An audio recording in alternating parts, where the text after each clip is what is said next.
Hello नमस्ते, मैं हूँ नितिका और आज हम स्टार्ट करने वाले हैं सीड स्ट्रक्चर एंड जर्मिनेशन, जो एक बहुत इम्पोर्टेंट चैप्टर है किसी भी बायोलॉजी रिलेटेड एग्जाम के लिए। इससे पहले कि हम अपना चैप्टर स्टार्ट करें, मेरे पास आपके लिए एक सवाल है, विच is the largest gland of the human body. आपको लगता है आपको आंसर आता है तो प्लीज़ कमेंट कीजिए, नहीं तो आप आंसर जानने के लिए विजिट कर सकते हैं www.learnsciencesonline.com।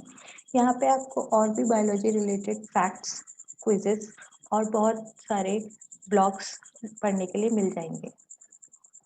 अगर आपको मेरे वीडियोस पसंद आते हैं तो प्लीज़ मेरे चैनल को लाइक एंड सब्सक्राइब ज़रूर कीजिए और बेल आइकन प्रेस करना मत भूलिएगा। मैं इंस्टाग्राम और फेसबुक पे भी हूँ, प्लीज़ मेरे पेजेस को वहाँ पे लाइक कीजिए। और इस टॉपिक के बारे में डिटेल से पढ़ने के लिए आप विजिट कर सकते हैं www.learnsciencesonline.com। तो चलिए स्टार्ट करते हैं हमारा चैप्टर।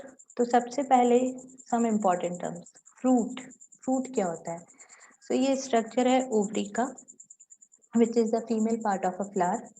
तो ये डायग्राम आपको शो कर रहा है at the time of fertilization. ये पोलन ग्रेन है जो ओवरी के स्टिग्मा पर रेस्ट कर रहा है और ये पोलन ट्यूब एक्सटेंड हो रखी है अप टू द ओव्यूल। ये सेंटर जो है वो ओव्यूल है, ठीक है। एक बार अगर फर्टिलाइजेशन हो जाता है तो जो ओवरी है, ये ओवरी रिप होके फ्रूट में कन्वर्ट हो जाती है और ये जो ओवेरियन वॉल है ये फ्रूट वॉल बनाती है। फ्रूट बॉल की 3 डिस्टिंक्टिव लेयर होती है, एपिकार्प, मेसोकार्प, एंडोकार्प। फ्रूट के बारे में डिटेल वीडियो मैं ऑलरेडी पोस्ट कर चुकी हूँ, लिंक आपको आई बटन में मिल जाएगा। देन ये बीच में ओव्यूल शो किया हुआ है। ओव्यूल के अंदर ये जो ओव्यूल है टिपिकल एंजियोस्पर्मिक ओव्यूल है जिसमें 7 सेल और 8 न्यूक्लियसेस हैं, ठीक है। आफ्टर फर्टिलाइजेशन जो ये ओव्यूल है ये सीड में कन्वर्ट हो जाता है और ये जो ओव्यूल की जो वॉल है ये सीड कोट बनाती है जो कि प्रोटेक्टिव कवरिंग है सीड की। और ये सेंटर में ये जो सेल है ये एग सेल है। आफ्टर फर्टिलाइजेशन ये एग सेल डेवलप होती है सीडलिंग में, एम्ब्रियो में, which is contained inside this ovule. Now what is a grain? तो जितने भी हमारे सीरियल्स होते हैं जैसे मेज हो गया, व्हीट हो गया, तो इनमें जो फ्रूट वॉल होती है और जो सीड कोट होता है वो आपस में फ्यूज हो जाता है, ठीक, एक प्रोटेक्टिव कवर बना लेता है और इस फ्यूजन को ही ग्रेन बोलते हैं जिसमें फ्रूट और सीड आपस में फ्यूज रहते हैं। Now classification of seeds. तो सीड को हम दो तरीके से क्लासीफाई कर सकते हैं। पहला on the basis of cotyledons. तो जब किसी सीड में एक कोटाइलिडन प्रेजेंट होता है तो उसे मोनोकोटिलिडनस सीड बोलते हैं, जैसे कि मेज, जिसके बारे में हम अभी थोड़ी देर में डिटेल में देखेंगे। और जब किसी सीड में दो कोटाइलिडन्स प्रेजेंट होते हैं तो उस सीड को हम डाइकोटिलिडनस सीड बोलते हैं, जैसे कि पी, ग्राम, बीन। इसके बारे में भी हम डिटेल से देखेंगे। कोटाइलिडन क्या होते हैं? कोटाइलिडन न्यूट्रिटिव लेयर होती है जो कि ग्रोइंग एम्ब्रियो को नरिशमेंट प्रोवाइड करने के लिए प्रेजेंट होती है सीड में, ठीक है। एंडोस्पर्म के बेसिस पे अगर हम सीड को डिवाइड करना चाहें तो दो टाइप के सीड होते हैं, albuminous endospermic seed and x albuminous non endospermic seed. Albuminous endospermic seed वो होते हैं जिसमें कोटाइलिडन बहुत थिन होते हैं, मेम्ब्रेनस होते हैं, फूड स्टोरेज उसमें ज़्यादा नहीं होता। तो फिर जो ग्रोइंग एम्ब्रियो होता है उसको नरिशमेंट प्रोवाइड करने के लिए एंडोस्पर्म डेवलप हो जाता है। तो ऐसे सीड जिनमें जो ग्रोइंग एम्ब्रियो को नरिशमेंट एंडोस्पर्म प्रोवाइड कराता है, ऐसे सीड्स को एंडोस्पर्मिक या एल्ब्यूमिनस सीड बोलते हैं। डाइकोट एल्ब्यूमिनस सीड के एग्जांपल है पोपाया एंड कस्टर्ड एप्पल और मोनोकॉट एल्ब्यूमिनस सीड के एग्जांपल है cereals, millet and palm. Exalbuminous या नॉन एंडोस्पर्मिक सीड वो होते हैं जिनमें कोटाइलिडोन फ्लैशी होते हैं। तो जो कोटाइलिडोन स्टोर करते हैं फूड को और ग्रोइंग एम्ब्रियो को नरिशमेंट भी कोटाइलिडोन ही प्रोवाइड कराते हैं। तो उस केस में एंडोस्पर्म जो है वो ज़्यादा डेवलप नहीं होता। डाइकोट एक्स एल्ब्यूमिनस सीड का जो एग्जांपल है वो है gram, pea, mango and mustard. और मोनोकॉट एक्स एल्ब्यूमिनस सीड का एग्जांपल है वेलिस्नेरिया एंड ऑर्किड।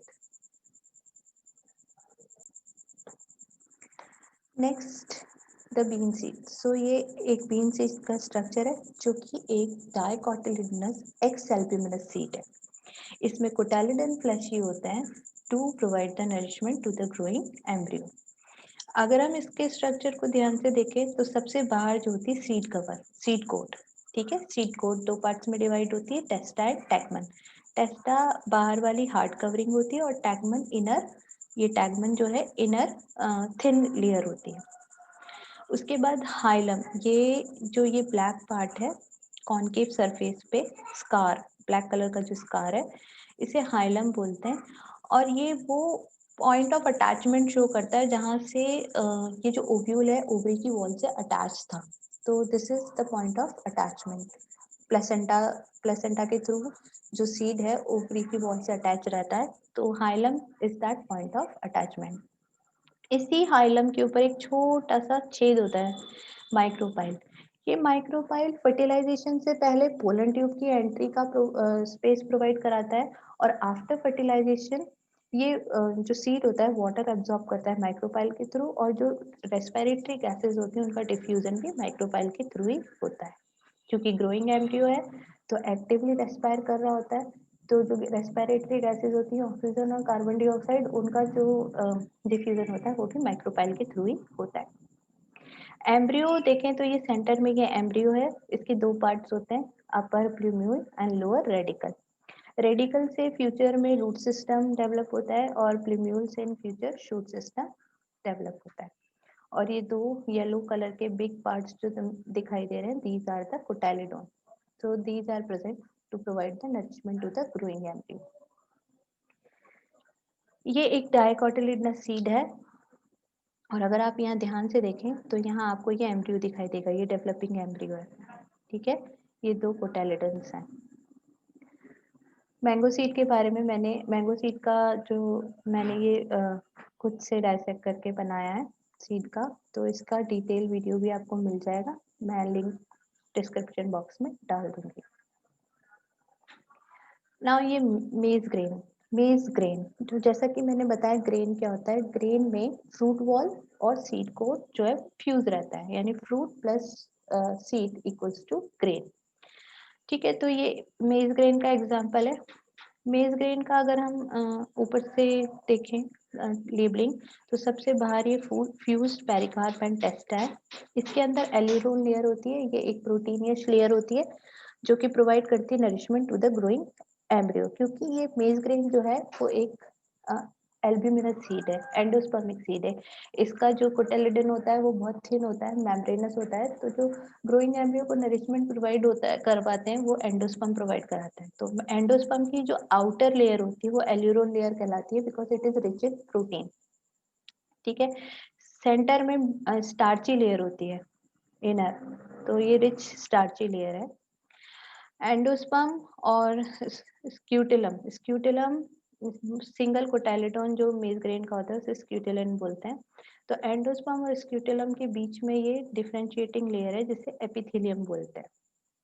ये ग्रोइंग एम्ब्रियो है। ग्रोइंग एम्ब्रियो के पार्ट से सबसे बाहर कोलियोप्टाइल है। कोलियोप्टाइल एक मेम्ब्रेनस कवरिंग होती है जो कि प्लूम्यूल को प्रोटेक्ट करके रखती है, ठीक है। प्लूम्यूल के नीचे ये रेडिकल है, और रेडिकल के नीचे ये कोलियोराइजा है। कोलियोराइजा भी मेम्ब्रेनस कवरिंग है जो कि रेडिकल को प्रोटेक्टेड रखती है। तो कोलियोप्टाइल, प्लूम्यूल, रेडिकल और कोलियोराइजा आपस में मिलके क्या बनाते हैं, एम्ब्रियो बनाते हैं। ये मेज ग्रेन है, बाहर से ऐसा दिखता है। ये जो ये येलो पार्ट दिख रहा है आपको, ये एंडोस्पर्मिक पार्ट है, और जो सेंटर व्हाइट पार्ट दिख रहा है आपको, ये एम्ब्रियोनिक पार्ट है। अगर हम इसको इस तरीके से लॉन्गिट्यूडनली डाइसेक्ट करें तो इसका सेक्शन ये मैंने किया हुआ है। तो ये सेंटर में आपको दिख रहा होगा, ये ग्रोइंग एम्ब्रियो है, ठीक है। ये वाइट जो पार्ट है वो इसका कोटालिडोन स्क्यूटिलम, और ये बाहर जो येलो पार्ट है ये इसका एंडोस्पर्म है। So this is all about the seed types. Now in next video we will discuss about the germination of the seeds. So अगर आपको मेरा वीडियो पसंद आया है तो प्लीज़ मेरे चैनल को लाइक एंड सब्सक्राइब करना मत भूलिएगा, बेल आइकन जरूर प्रेस कर दीजिएगा, और मेरे पेजेस को इंस्टाग्राम और फेसबुक पे भी लाइक कीजिएगा। और इस टॉपिक के बारे में डिटेल से पढ़ने के लिए आप विजिट कर सकते हैं www.learnsciencesonline.com।